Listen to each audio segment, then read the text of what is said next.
اعوذ باللہ من الشیطان اللعین الرجیم بسم اللہ الرحمن الرحیم السلام علی الحسین وعلی علی بن الحسین وعلی اولاد الحسین وعلی اصحاب الحسین۔ حسین مظلوم کربلا تنہا رہ گیا۔ عصر عاشور کربلا کی ظاہری صورت کل کی طرح نہیں ہے۔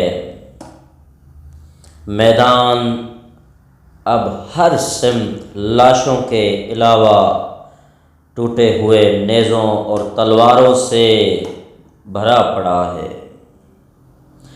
حق و حقیقت کے چھوٹے سے لشکر کے سپاہی ایک ایک کر کے شہید ہو چکے ہیں،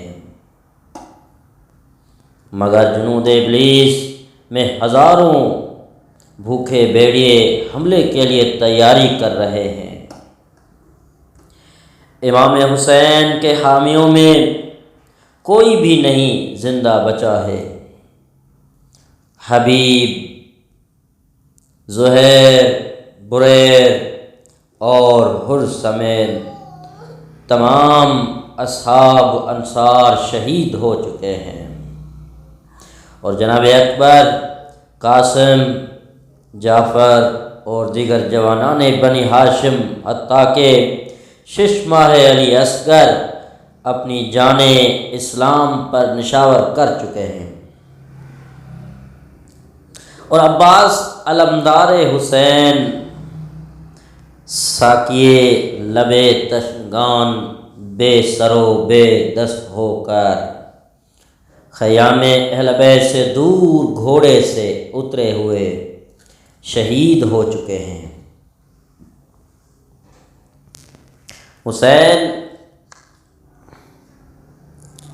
علیہ السلام نے جب دائیں بائیں نظر دوڑائی اس وسیع و عریض دشت میں، مگر آپ کو کوئی بھی نظر نہیں آیا۔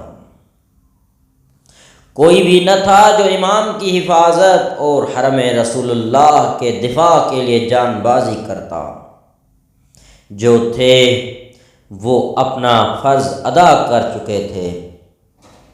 چنانچہ امام حسین علیہ السلام خیام میں تشریف لائے جانے کے لیے آئے تھے۔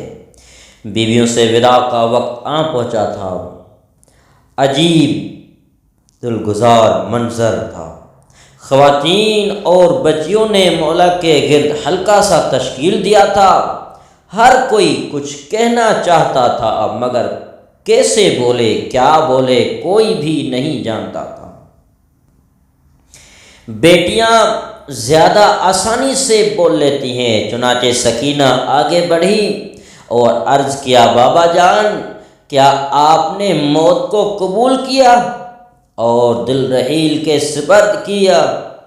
امام نے فرمایا، کیوں کر موت قبول نہ کرے وہ آدمی جس کا نہ کوئی دوست ہے نہ کوئی حامی۔ گریہ بکا کی صدا اٹھی، مگر امام رلانے کے لیے نہیں آئے تھے۔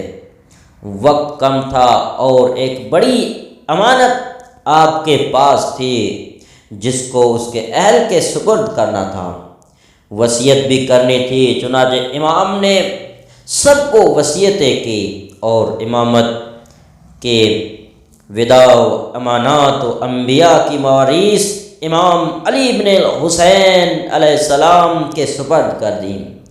ثانیہ زہرا سے کہا، نماز تہجد میں مجھے یاد رکھنا۔ یہ بھی امام کی ایک وصیت تھی، اور ہم جانتے ہیں کہ غل و زنجیر اور قید و بند کے باوجود ثانیہ زہرا نے کربلا سے شام تک تہجد ترک نہ کیا۔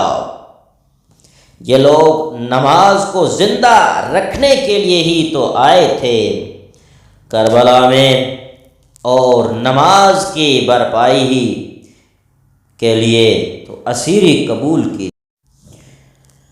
امام علیہ السلام روز عاشور مشیت الہی سے بیمار تھے، شدت سے علیل تھے، ایک دو روز کے لیے، اس لیے کہ جہاد بیماروں پر فرض نہیں ہے اور اس لیے کہ امامت کا سلسلہ جاری رہنا ہے۔ امام حسین نے وداع امامت و معرث انبیاء امام سید سجاد امام زین العابدین علیہ السلام کے سپرد کر کے اطمینان خاطر کے ساتھ حرم رسول اللہ سے وداع کیا۔ امام سجاد روز عاشور بیمار تھے لیکن بیمار نہ رہے، لیکن اموی تشہیراتی مشنری نے آپ کو بیمار کے نام سے مشہور کیا، اور آج حتیٰ کہ بعض پیروان اہل بیت بھی آپ کو بڑے فخر سے عابد بیمار کا لقب دیتے ہیں، عنوان دیتے ہیں، جو سراسر غلط ہے اور اموی طاغوتوں کی تشہیراتی مہم کا حصہ بننے کے مترادف ہے۔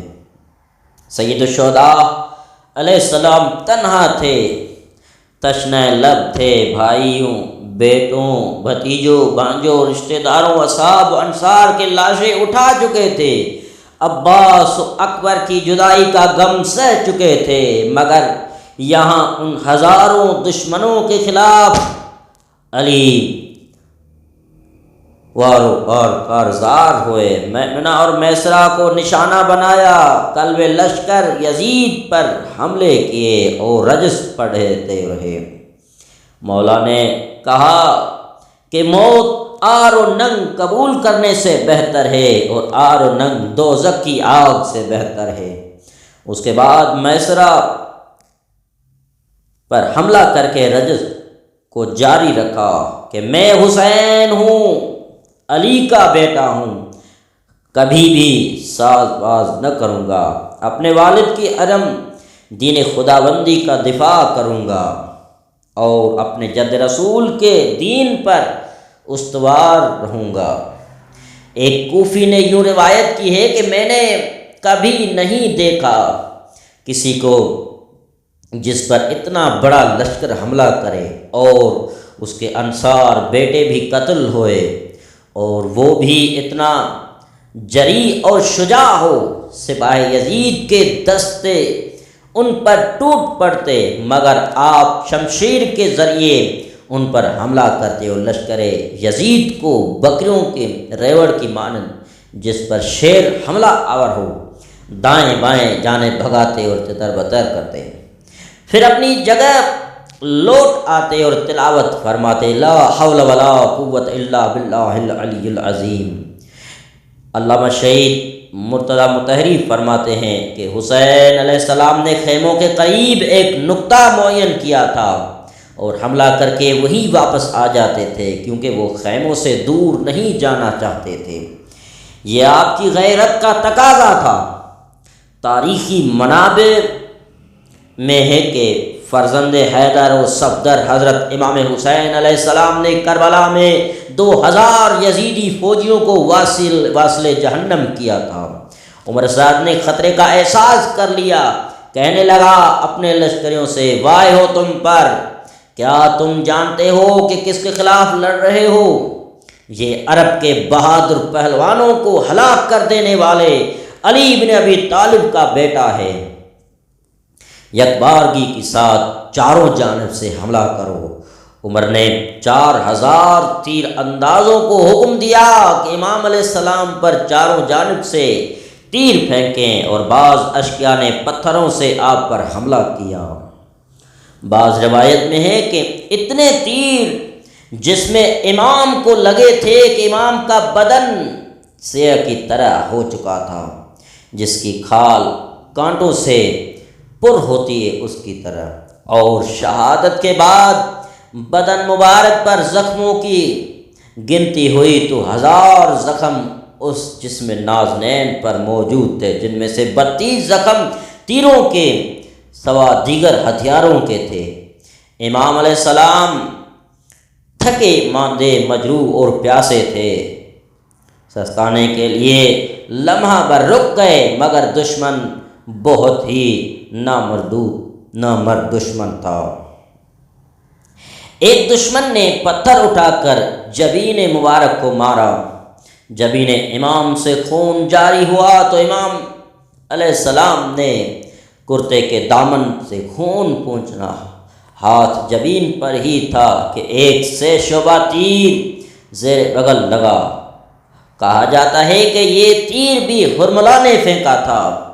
تیر زہر آلود تھا اور اس کا نشانہ امام علیہ السلام کا قلب و سینہ تھا۔ امام نے فرمایا بسم اللہ و باللہ و علی ملت رسول اللہ، اور آسمان کی جانب اٹھایا،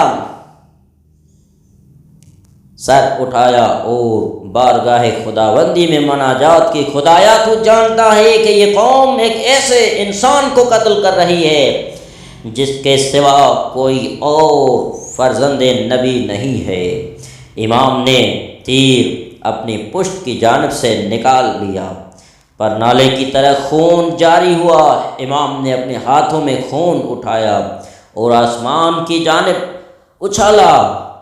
کور دل حاضرین نے دیکھا کہ وہ خون زمین پر واپس نہیں آیا، اور اسی لمحے کربلا کا آسمان سرخ ہو گیا۔ اس کے بعد دوسری مرتبہ اسی خون سے ہاتھ بھر دیے اور چہرے مبارک پر مل دیے، اور فرمایا میں خضاب خون سے رنگی ہوئی داڑھی کے ساتھ اپنے جد رسول اللہ صلی اللہ علیہ وآلہ وسلم کی ملاقات کو جاؤں گا، اور رسول اللہ کی عدالت میں ان لوگوں کی شکایت کروں گا۔ انا للہ و انا الیہ راجعون۔